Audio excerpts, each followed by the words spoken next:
From the blackest corners of your mind, they call, pulling you deep into shadow, twisting your senses, keeping you from sleep. It's time to face your darkest fears. This is Tales to Terrify.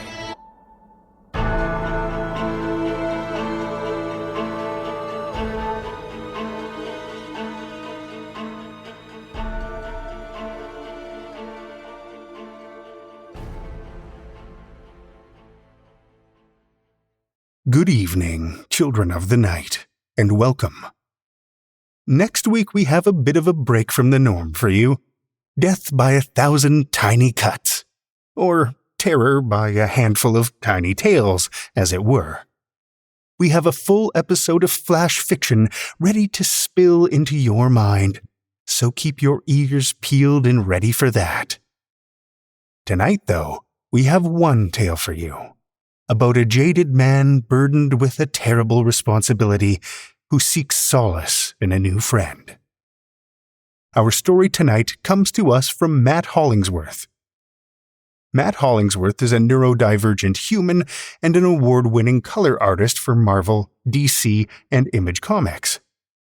He's collaborated with such fine specimens of humanity as Alan Moore, Grant Morrison, Garth Ennis, and Mike Mignola, on titles including Tom Strong, The Filth, Preacher, and Hellboy. He's a degenerate American, but has tainted Croatia with his presence since 2006. His prose has appeared in Interzone and Tales from the Moonlit Path. Find him online at matthollingsworth.com.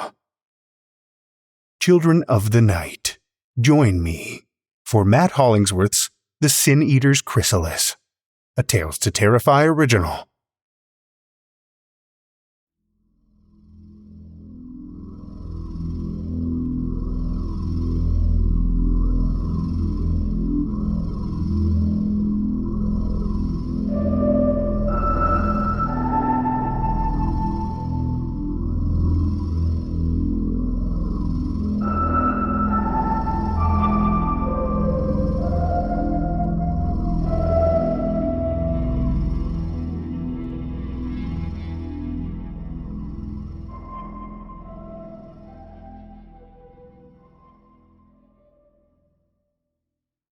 I arrived at the house of the dead, and rapped my twisted cane on the door.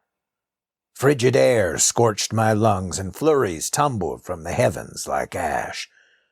Beside the wood cabin, painted silver by moonlight, were tables covered in snow, not the funeral feast I'd usually expect.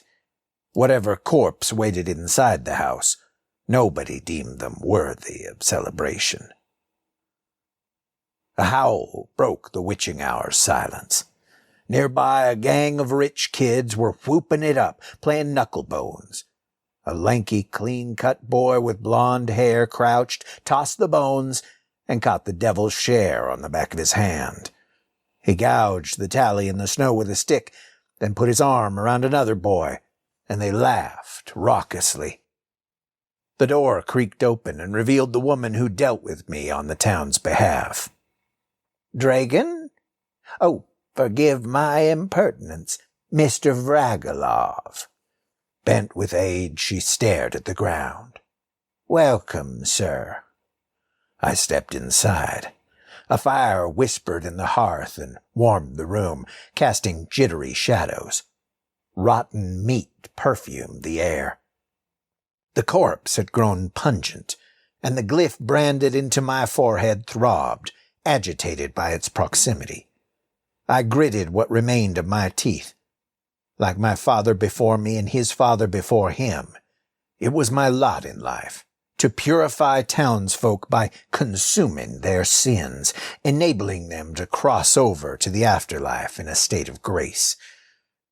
The woman held out a horn of ale in her papery hand. "Won't you kindly accept our offering?" Lacy foam drew rings on the horn's interior as I drank, After several swallows, my cheeks flushed, and I quit shivering. Fear abated. She ushered me to a room off the main parlor, and there, laid out on a wolf pelt, wearing his grays, was a dead Confederate soldier. My buckskin overcoat undulated as spiders hidden within reacted to the flies that buzzed the room. Disgust contorted the woman's expression, and she hurried off. When I disrobed, 12 harvester spiders, bone-white and big as a man's fist, leapt off me in pursuit of the flies. I pulled a chrysalis from my haversack, a web sheath stuffed with a potent thaumaturgical mix. The spiders became attentive. I pried the corpse's lips apart, and effluvium escaped, reeking of putrefaction. His gums had receded to a hateful rictus. Choking back bile, I reached into his mouth and pushed aside writhing maggots slick with purge fluid that had risen from the intestines. His tongue was swollen, the skin loose, like a fat slug whose flesh would slough off in my fingers. I deposited the chrysalis beneath his tongue. When triggered by the sin-eating, it would burst and complete the cleansing of the spirit. My stomach heaved as I dribbled a handful of the maggots into my specimen jar. They'd grow into flies and make a fine meal for my spiders. After catching my breath, I shut the corpse's mouth and removed coins from the eyes. The payment was never enough, considering what was to come. With each performance of my dark works, another piece of my soul broke off. If only the turbulent emotions racking my psyche would also break off and leave me in peace. The spiders scurried to the rafters and wove a net, the sin catcher. Web threads dangled. Naked, I hunkered down to prepare for the filth those spiders would dump into me. Once my 8-legged assistants finished the sin catcher, 2 of them crawled onto the corpse, peeled back the eyelids, and bit the eyes again and again. I crooned, a dissonance unrecognizable as human vocalization, the sin-eater's lament, my lament. The corpse convulsed and shrieked its reply, the chrysalis in its mouth perverting the sound, our voices forming an unholy harmony. Ebon vapor screamed from the corpse's eyes and warped the air. The spiders struggled to hold on, to resist being swept away by the current. Smoky plumes billowed up into the hanging mesh, and the webbed filigree curled, blackened, and discharged a stench like burning swamp gas. Sin catcher full, the vapor dissipated. We stopped singing, me and my partner, that rotten cadaver. Empty silence. The spiders pulled in the web like eager fishermen and spun the net tighter and tighter. They descended from the rafters and scaled my torso, lugging the black web ball. My mouth gaped open, nowhere near wide enough. If I didn't swallow the ball quick, sin would flow back into the corpse, and I'd have to start over. To prevent this, the spiders chewed the corners of my mouth, cutting a bigger hole and knocking off pieces of scab from past sessions. With a noise of bone grinding against bone, the spiders dislocated my jaw and shoved the web into my mouth. They jammed it deeper down my gullet. I kicked and shuddered. Sweaty, shaky. Even after so many years of performing this terrible act, even after so much ale, my panic burned bright. All that ale escaped my bladder. Greased by blood from the bite wounds, my esophagus constricted and squeezed the ball into my stomach. I relived the corpse's sins, unloading a Gatling gun on Northerners, farmers, wives, children, and Union soldiers alike, hands tied behind their backs, bodies falling like cordwood, torching a barn, horses screaming within, stomping a child's head, crushing the skull, bone, and blood, and brains. My muscles tingled and tautened, then relaxed and released every whit of tension. Ecstasy overwhelmed me, a thrill from committing acts of what the sinner regarded as delight. Shame pulled me in the opposite direction. Disgust with myself for helping this detestable man avoid responsibility for his evil. His sins were the worst I'd ever eaten. Like smoke trailing off a snuffed-out candle, his spirit ribboned up from the corpse into the rafters and disappeared into the afterlife. Flicker of black. Crimson hazed my vision and my mouth filled with ash.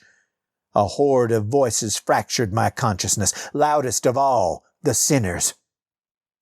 Upon my return home from the Battle of Gettysburg, I am not embraced as a hero. No cheering crowds, no celebration for a soldier from the Army of Northern Virginia fighting to protect Dixie. On my way to the barracks, I encounter a passel of hogs. My legs are leaden. I stumble. I'm not whole. I topple. I woke in an enclosure, surrounded by pigs, muck and mire. A sty. How did I get here? From time to time, after eating sin, I would black out. This time, an echo of the soldier took control, memories from his life superimposed over my own. The haversack hung on my shoulder. The cane lay at my feet. I was no longer naked. Beneath my overcoat I could feel that a few spiders were missing, but I had no memory of what happened to them. Evil's oily residue clung to me, a hangover I hadn't yet processed. In the distance, laughter. The gang of kids who'd been playing knucklebones. The lanky blond boy knocked a scrawny brown-haired girl to the ground. He lifted his foot. The girl kissed his shoe, her wool cloak dragging in the snow. Hidden amongst the pigs, I popped my jaw back into the socket and grunted from the pain. The blonde stepped forward. "Show yourself." He looked like a lopsided raccoon, with one side of his face shaded by a black eye. A sign of violence amongst the upper class. Pish-posh. "We know it's you, Warlock," he said. "Only way home is through us." He hurled a rock and hit a pig. It squealed and the animal scattered, kicking up mud. I was no longer hidden. Swaddled in swanky winter attire, the kids held their chins high. Little shit stank of a mother's pampering, clean, soft, white. They'd inherit the world. "You ain't welcome here, old man," the blonde said. Soon as I completed my dark works, the townsfolk judged me of no further use, nothing but the corrupt part of themselves they would never admit to. I counted 5 kids, armed with rocks. Doubled over, I exited the sty and dug into the pouch at my waist. I threw flash powder, but the clump was damp and failed to ignite. The kids advanced upon me. Quivering, I fumbled with the pouch, underneath the wet layer, and tossed dry powder. Orange sparks erupted in a cascade. As if growing ball lightning, I whirled my palms, crackled with my mouth, and built the noise into a crescendo, then jolted upright and cocked back my arm to throw the non-existent energy ball at them. Spiders poured from my overcoat. The kids bolted. Whether because of the giant spiders or my magic, who could guess? I chuckled until my ribs ached. Time to seek refuge, lest those kids return. Even at this late hour, her window glowed with lamplight. Before I could knock, the door opened, the bead curtain parted, and there she stood, old Maeve, with her hooked nose, her welcoming smile, her distinctive attire, layer upon layer, burlap, cotton, hemp, lilac-colored, and turquoise and white. Her skin was a sun-bleached lemon rind. She wasn't getting any younger, and she was beautiful. "Oh, Dragon, I'm delighted to see you, my splendid ragamuffin." Her enthusiasm couldn't hide that her voice was frail and quavering. On her hands she had more rings than fingers, and the metal clacked as she drummed on the doorframe. She held a kitten against her chest. "You been stirring up mischief?"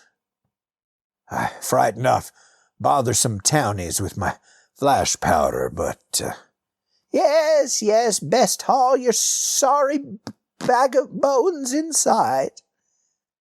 Her house smelled of old books and happy memories.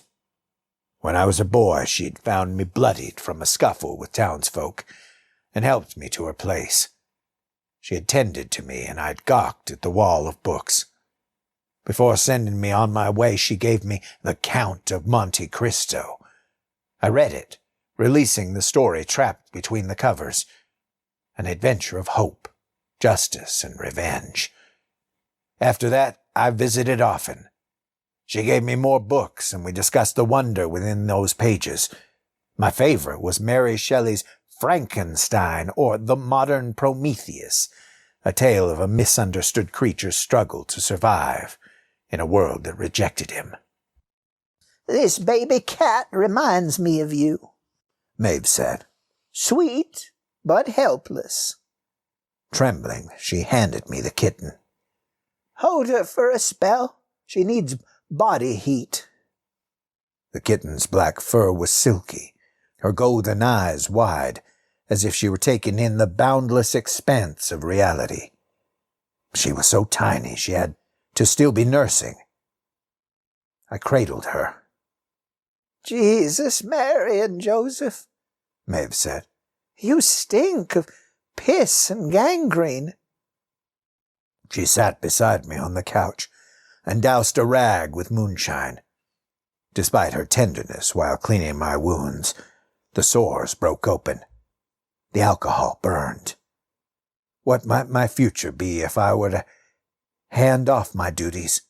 Were I freed from the pain, freed to seek a new way of living, over the mountains and far from this town?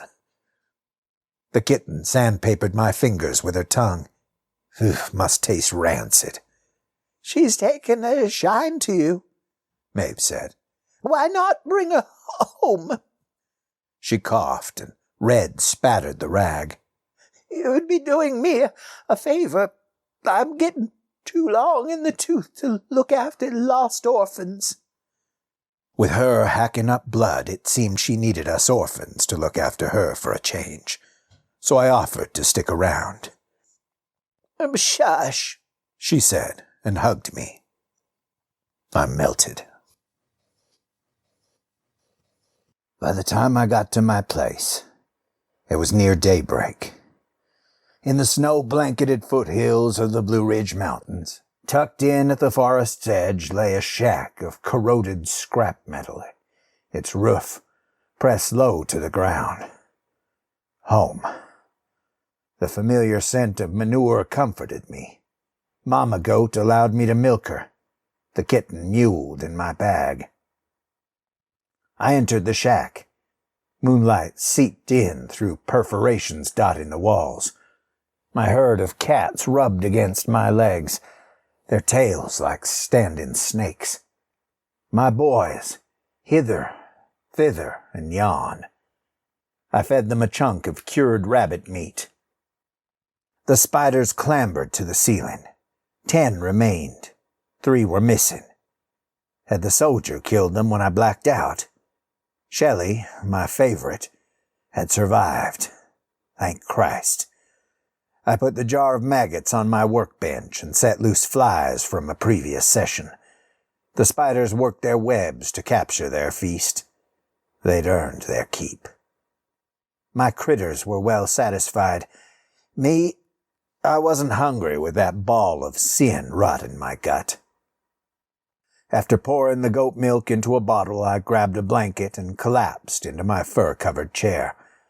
I pulled the kitten and Grimm's fairy tales from the haversack and deposited the book amongst its many brothers and sisters on the shelf. My own wall of books. Thank you, Maeve. When I closed my eyes, the soldier's sins blazed, images of misery punctuated by his victims' screams. No, Wouldn't do, him surfacing.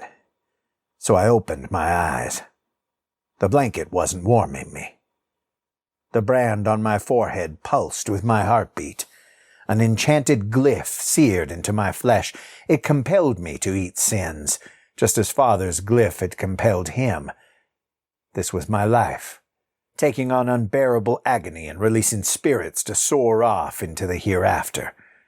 People like Maeve were worthy of my help. When the time came, I'd gladly take what minor sins she'd committed. The soldier, though, with his unspeakable atrocities, he didn't deserve absolution. I vowed, yet again, not to hand off this curse to a new sin-eater. Once I was gone, when the townies reached the afterlife, they would face the consequences of their actions. Many would burn in hell for eternity.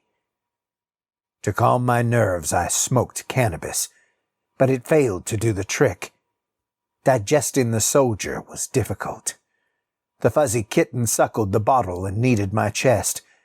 With the sores and all, it hurt like hell. Hither, thither, and yon joined us, piling onto my lap.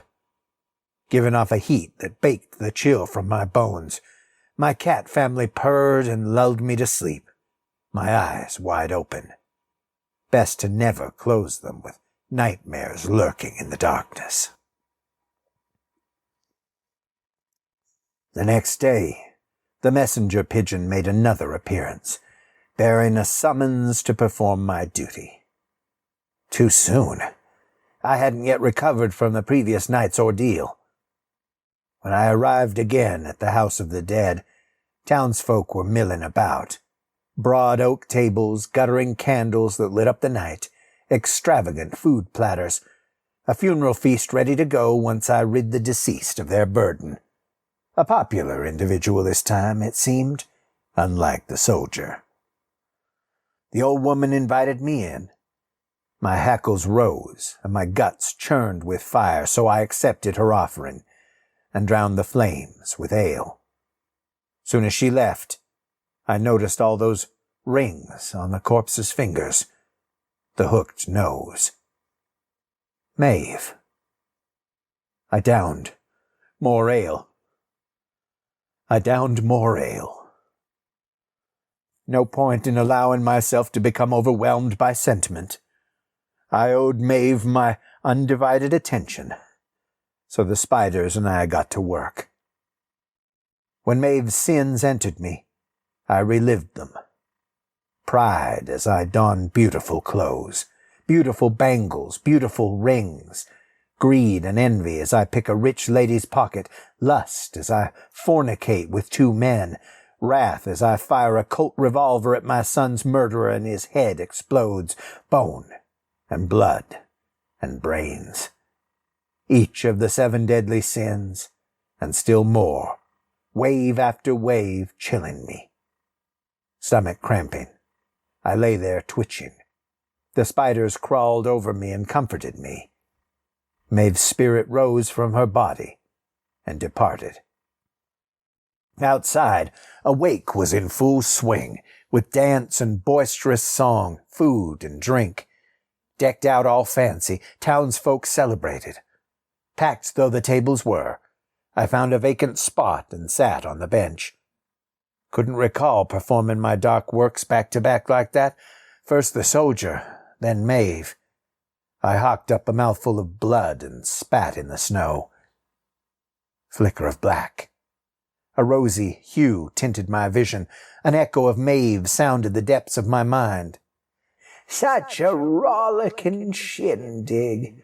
Where's that little ragamuffin Draken?" Maeve said. "Hopefully not getting his ass whipped.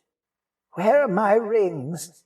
Jesus, Mary, and Joseph, look at the state of my hands, swollen and leprous."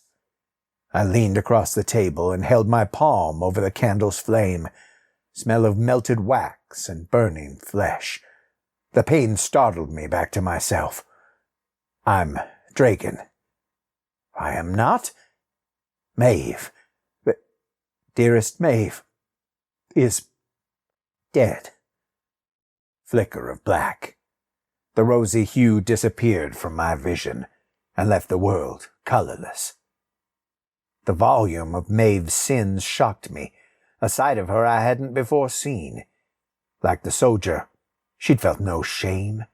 In fact, she had reveled in many of the sins as if they were mere play. Who judges what is sinful? Surely it must be God. But does he weigh them and find 1,000 of her sins equal to even one of the soldier's? Sin and all, I wanted to be Maeve, didn't want to be myself. A fragment of her relentless positivity stayed embedded in me. A gift. What a remarkable woman. A man elbowed me and a spider fell from my overcoat. Shelley, my favorite. He'd crushed her. I cradled her unmoving body and slipped her into the haversack. She had never hurt a soul. Fists clenched, I faced the man. He held a chalice by the stem and pondered the tawny liquid. "Perhaps you're confused as to where you are, eh?" With a smirk he drained the glass. "Slither back to your hovel." I picked the scabs at the corners of my mouth and swallowed the chunks of dried blood. Embracing what lurked in the darkness, I closed my eyes. My imagination filled the black canvas with lovely poetry, breaking the man's jaw with my cane, clamping onto his nose with my teeth, tearing away meat and cartilage. The bastard had it coming. I said, "Maeve was my friend." "You rank loathsome hunchback, are you too dim-witted to comprehend that we find your presence disturbing?" He unleashed a dog. It charged at me. I threw flash powder and fireflies rained onto the crowd. Screams. Lacking the energy to run, I stumbled off, and the noise of Maeve's friends faded into the background. The dog snapped at my heels. A rock struck the beast. It yelped and fled. "Impressive magic, Warlock." It was the lanky blonde kid with the black eye. He'd thrown the rock and defended me. Me, who had just eaten the sins of the last person to come to my defense. I straightened my overcoat. "Much obliged." Bells rang out and echoed through the canyons of buildings to mark Maeve's journey to the afterlife. The thought of her somewhere better made the pain worth it. She'd reached the other side of her mountain. I envied her. For some reason, the kid shadowed me out of town.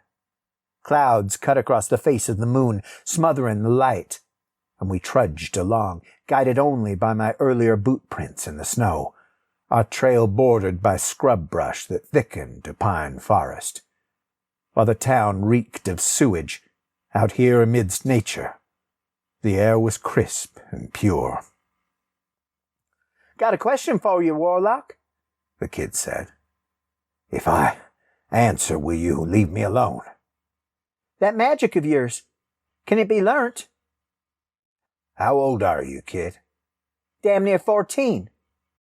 "Older than me when Father died and I took over his dark works. You do not want this burden. It's frightful business." "I can work up to it," he said. "Earn it like an apprentice." He pulled out a gold pocket watch. Rich townies with their trinkets. "Fuck. So late. My father'll wring my neck." Without another word, he sprinted off. I dragged myself home. In my shack, I lit a candle to honor Shelley, her life stolen by a drunken lout. Come morning, I would see her off properly, stack a cairn. Late the following afternoon, the sun burned away the mist and the icy landscape glowed orange with its reflected fire. Woodpeckers drummed on the trees. Smoke smudged the sky, drifting from the fire pit near my shack. Still reeling from eating too many sins, I lumbered out. In my pocket the kitten purred. I staggered into the forest to check my traps and discovered a pair of cottontails rattling the cage, frightened at my approach. I snapped their necks quick. No need to make them suffer. Brutal. The kid had returned. A bandage covered his swollen nose, his nostrils plugged with cotton, contrasting his pressed winter coat and otherwise pristine appearance. Every time I saw him, he had a fresh injury. "What's with your face, kid?" Don't call me kid. Name's Francis. Glad to meet you, Francis. I'm Dragon. Everybody knows your name, Dragon. Dragon. My name, spelled with 2 A's, meant I was dear to my father, a name my family brought over from the old world. Impossible for Appalachian townsfolk to understand. Likely they held nothing dear. Francis stared at the rabbits. I gripped their hind legs, and their ears dragged in the frozen mud. "Hungry," I said. His compatriot skulked in the forest, the scrawny, brown-haired girl he'd knocked on her ass when I first encountered him. "Would your girlfriend care to join us?" He cast a sour glance, and she slinked away. My baby sister. Follows me everywhere, mostly to stay out of Father's reach. She's better at that than me. He scratched his nose under the bandages. Fast as a jackrabbit. Well, he gestured at the cottontails. Faster than these, I reckon. I laid the dead animals on a plank and chose the larger of the pair. When I split the hide and stripped it back, it made a wet, ripping noise. Francis betrayed no hint of disgust. "Want to give it a try?" I probed the other rabbit's leg and showed him. "Push the knee out and pull the skin in the opposite direction. It'll pop, then split. Go ahead." He tore the skin back cleanly, a vicious look on his face. "Good. Now separate around the leg. Then yank." He worked at it persistently and listened to instruction. The makings of a capable apprentice. After he finished, he set the heap of glistening meat next to the other rabbit. Steam rose off the bodies, like ghosts passing into the celestial world. Though different markings painted their fur, skinning had transformed them into twins. We gutted the bigger rabbit and stretched it out on a cast-iron pan with potatoes, carrots, and wild onions. I secured the lid and buried the pan beneath the coals in the fire pit. Father had called that cooking under the bell. I grabbed a quart amphora, stashed nearby, and took a swig. It went down smooth as a cornfield afire. While our meat cooked, we passed the shine back and forth, the alcohol warming us more than the flames. Francis drank an impressive amount. The fire crackled and sap blistered, the wood still full of lifeblood. We chatted. The sun dipped toward the horizon, and the sky turned pastel blue and pink. The goats bleated until I unlatched the barn door. 3 hoofed it over to Francis and grazed on his bootlaces. He uprooted a clump of switchgrass jutting out from the snow and offered it to them, and as they ate from his hand, he spoke in a voice used to talk to an infant. Maybe this boy was different from other townies. Maybe he had some compassion.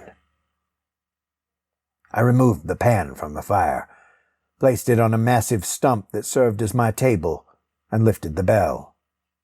With the steam came a mouth-watering aroma. The veggies had browned and soaked up the mingled juices. The meat hung off the bone. "O Lord," I said, "for thine earthly bounty." It felt wrong to pray to God when these rabbits were the ones who had given their lives. Francis watched, his hands templed together. "For the gift of this feast," I continued, "for the nourishment your sacrifice provides, we thank you, forest creatures. Amen." Once the food cooled a touch, I dug in with both hands and stuffed myself. The meat was none too gamey, fatty enough and moist enough that I ate with no difficulty, even with my fractured teeth. cheeks bulging. I nodded at the pan. "How about plates?" Francis said. "Forks? Knives?" I laughed and choked on a morsel. For a rich townie fussing over mealtime etiquette, he sure spoke like he was uneducated, as if he'd never cracked open a book in his life. He scooped up a handful of the meat and veggies and chewed, with his mouth full of white teeth. We ate until our bellies were full and everything agreeable. I wiped my mouth with a rag and tossed it to his side of the table. He grinned and wiped his mouth with his sleeve. "That's the spirit," I said. "Come on, let's have a smoke." My attempt to walk ended badly, and I took a tumble. The kitten hissed. I eased her from my pocket. Whew, unharmed, thank Christ. Maeve. I'd name her Maeve. I handed her to Francis. "Take her while I put myself aright." He raised his eyebrows. "First you had them devil spiders under your coat. Now a witch's cat?" "You found me out. My familiar, 2-week-old kitten." Francis helped me to my feet, and I leaned into him. Together we hobbled to my shack. In these many years since Father died, Maeve was the only person I'd had any physical contact with, until this moment. Soon as Francis noticed the spiders on the ceiling, he backed away. "God damn! They mess with you?" "They're sweet-natured unless the cats pester them." After fetching my pipe, I huddled on the bed. "We help folks, that's all." "What you did before looked damned powerful. Reckon you could do some damage." "Only one getting damaged is me." I lit a match and drew on the pipe. Astringent smoke coated my mouth. My exhalation lay blue in the air, and sunlight needled through holes in the walls, stitching honey-colored lines across the haze. Even as it slowed my thoughts, the herb sped up my heartbeat. "Can think of a better use for such power."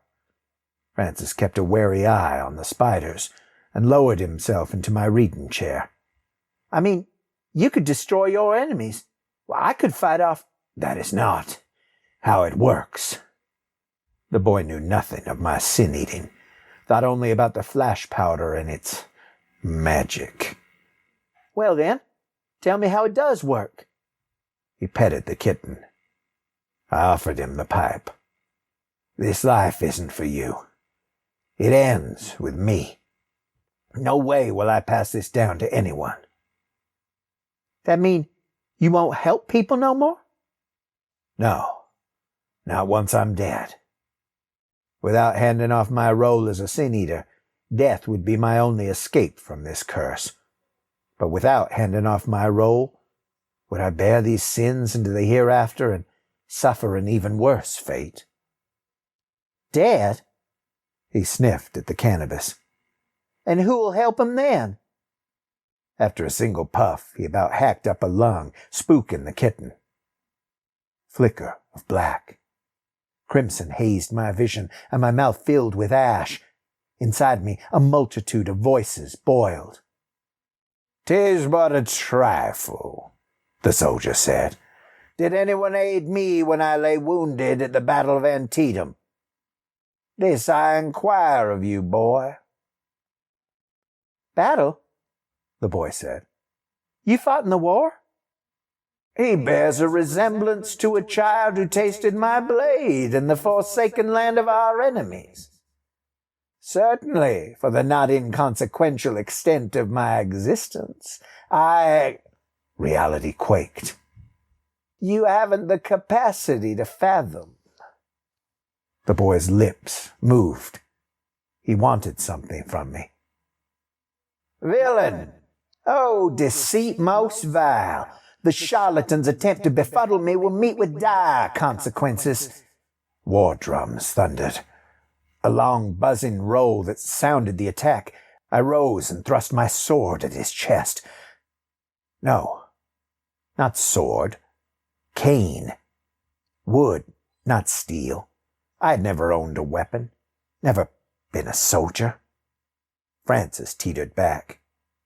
Dragon don't want to share his treasure. I fathom. He dropped the pipe, threw the kitten at me, and slammed the door on his way out. Come morning, the kitten was nowhere to be seen. I searched and searched, but could not find her. Finally, in the shade of a towering cottonwood tree, I discovered a cairn, about the right size for a cat. I toppled the rock pile and dug into the freshly turned soil with my fingers until I reached a lump of something moist. The kitten had been skinned, reduced to glistening meat, a stringy meal for worms, her sightless eyes wide. I retched. That bastard Francis. Allowing a townie into my life had resulted in that kitten's murder. By the time I finished reburying my little girl, I'd released all my tears. I'd named her after my dearest Maeve, and now both were dead. I set off in search of Francis. This whole situation was my fault. Shouldn't have trusted him, shouldn't have taught him to skin that rabbit, shouldn't have hit him. I built my life out of shouldn't-haves. He was near the pigsty with his gang, intent on a game of knucklebones. I stormed up to them. I've decided. He motioned for me to follow him away from the other kids. Without budging, I continued. If you're willing to put in the work, I'll teach you my magic. Damn right I'll work, he whispered. But you ain't going to attack me again, are you? Thing is, I stabbed the snow with my cane. You'll first need to take on my powers. Can you handle that? Yep, no problem. It's not as easy as you think. I'm strong. Against a kitten, maybe. Bootlicker. He didn't know I'd found her body. And the spiders, I said. They going to make you go all weak in the knees. He spoke not a word. I raised my voice. You are afraid.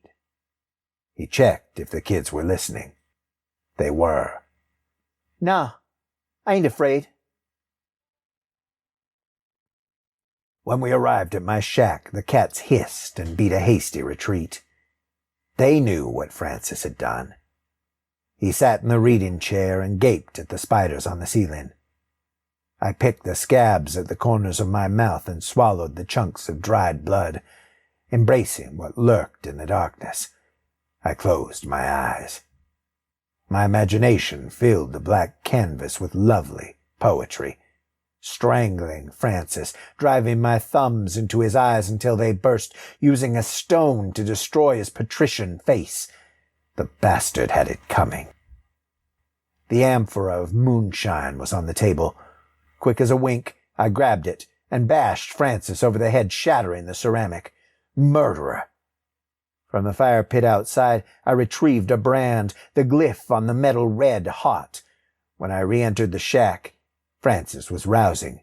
I kicked him in the ribs, and he writhed beneath my boot as I drove the brand into his forehead.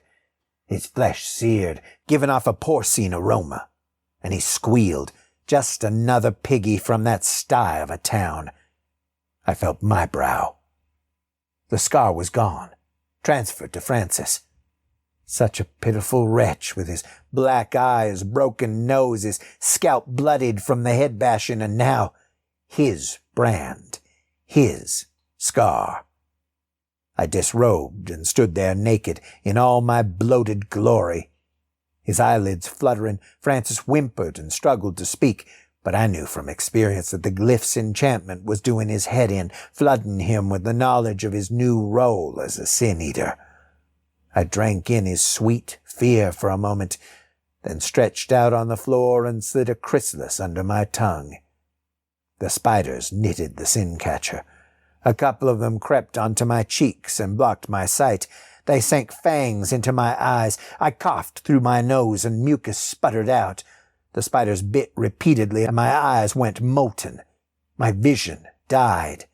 Only with immense effort did I keep from breaking the chrysalis in my mouth. Dizzy.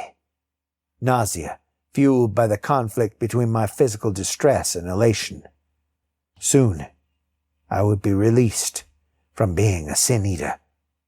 My prospects were boundless. The thought made me giddy. The glyph compelled Francis to croon the sin-eater's lament. Triggered by his song's witchcraft, the chrysalis growled, and my entire body spasmed as a caterwaul vibrated up from my gut. We sang together, Francis and me. In a blur, an ebon river screamed from my eyes. Every sin I had eaten, every sin my father had eaten, and his father before him, passed down from master to apprentice, accumulated depravity from generations of townsfolk. The chrysalis burst and filled my mouth with sage, sticky pine tar, and feverish kerosene, the nectar of a new dawn. My vision returned, my eyes crossing and uncrossing, no longer molten. My cratered flesh smoothed. The turbulent emotions racking my psyche broke off and left me in peace. Bowels emptied, Francis lay on the floor, sprawled in his waste, belly distended, skin like mine in the life I had moments ago escaped, pitted, blistered, pallid. Spiders crawled from his bloody maw. He wanted power. Now he had it. Let him drown in it. The sinners who'd occupied me had departed. As if the trees in my mind had shed every leaf, I saw clear through the forest and remembered what I had done. The kitten, struggling in my hands, then a rip, and she thrashed as I skinned her. She stopped moving when I snapped her neck. "I didn't know," I muttered. "Wasn't myself."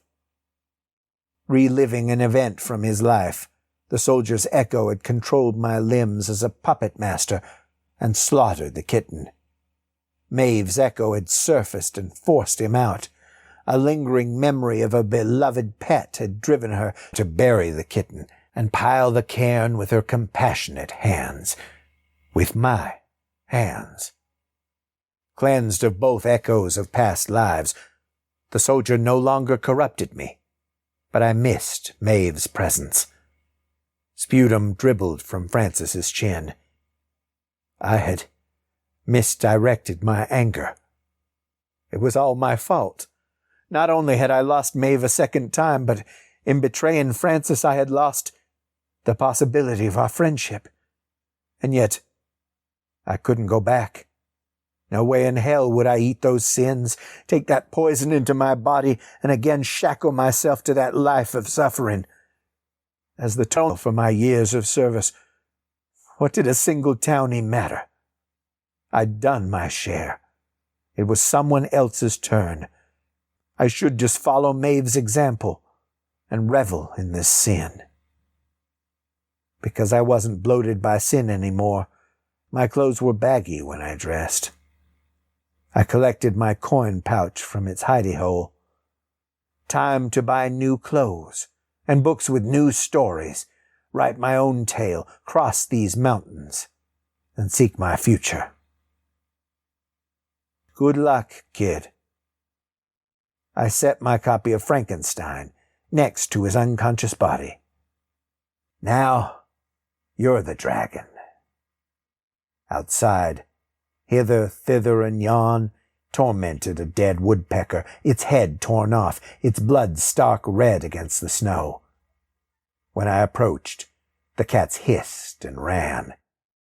They knew what I had done.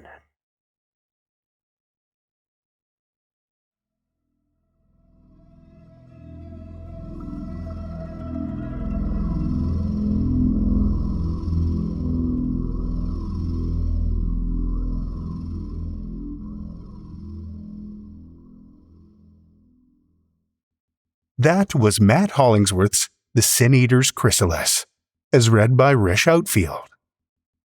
Rish Outfield is a writer, voice actor, and podcaster. He is the co-host of the Dune Steef audio fiction magazine and his own show, The Rish Outcast. He likes horror, Star Wars, and girls with glasses. And there is no job he cannot be fired from. At least not yet. Thank you, Rish.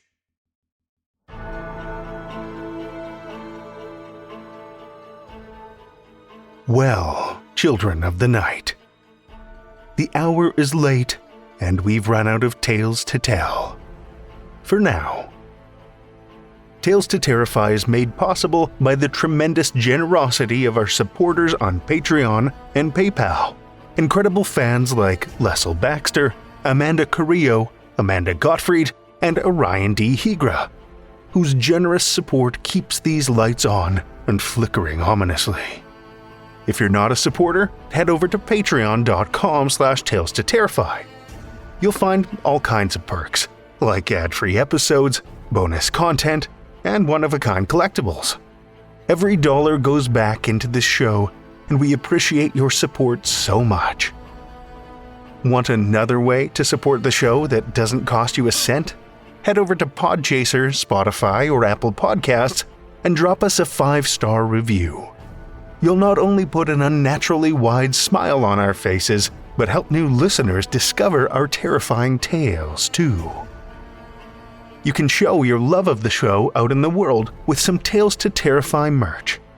TalesToTerrify.com/merch will take you to our TeePublic store, where we've got a great collection of creepy custom and curated designs. Tales to Terrify is produced by Seth Williams, Meredith Morgenstern, Andrew Gibson, Crystal Hammond, Spencer Disparty, and myself, Drew Sebastini, with original theme by Nebulous Entertainment. Tales to Terrify is distributed under a Creative Commons Attribution, Non-Commercial, No Derivatives license. Join us again next week as we feast on fetid morsels with more Tales to Terrify.